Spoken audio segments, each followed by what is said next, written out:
something that's really important for designers to do when they're researching is they have to actually look at doing client research and audience research. So designers may need to actually research the client background in order to establish a clear understanding of their current needs in the light of their previous history.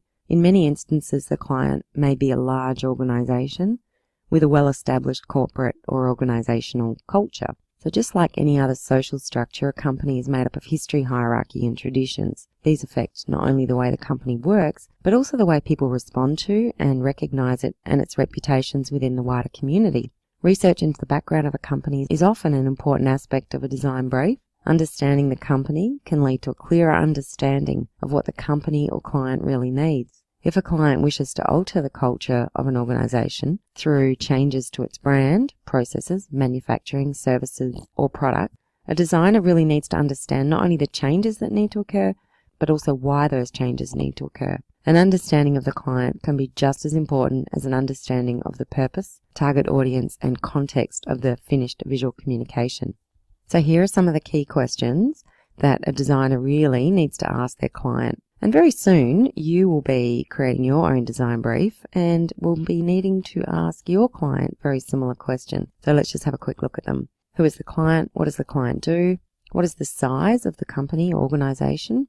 What are the company values? What is the corporate culture? What are the existing visual communications already there? Are there corporate colours that need to be used? What is the existing style or aesthetic? How does the client feel about previous designs? And what other visual communications, such as imagery, brochures, websites or advertising, does the client actually like?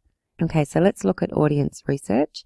In some instances, clients who have the resources to do so this is big companies like Coke or Google or BP, they'll actually have the resources to undertake extensive market research into their target audience. Specialist market research companies and social or trend forecasters will also act as consultants, gathering and analysing information about a specific market and or the general social trends. So every time you're on Facebook and you click on something, there's data being gathered by these market research companies. So a designer really needs to understand who the audience is, so they will ask the client for that information. The client may provide them with some of this market research finding, but generally what they need to know is who is the audience, who falls within the company or organisation's existing market, who does the company perceive as the target market for the new visual communication being produced? Is this different or a new market for the company? And if so, why? So what are the company's primary and secondary target markets? So this might be, let's say there's something being advertised for the teen market.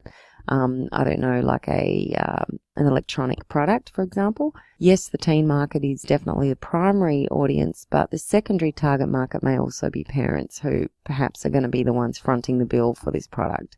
What research has been done to establish this market?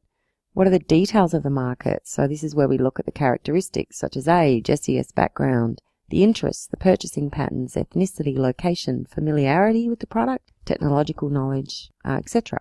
And what other products appeal to this market?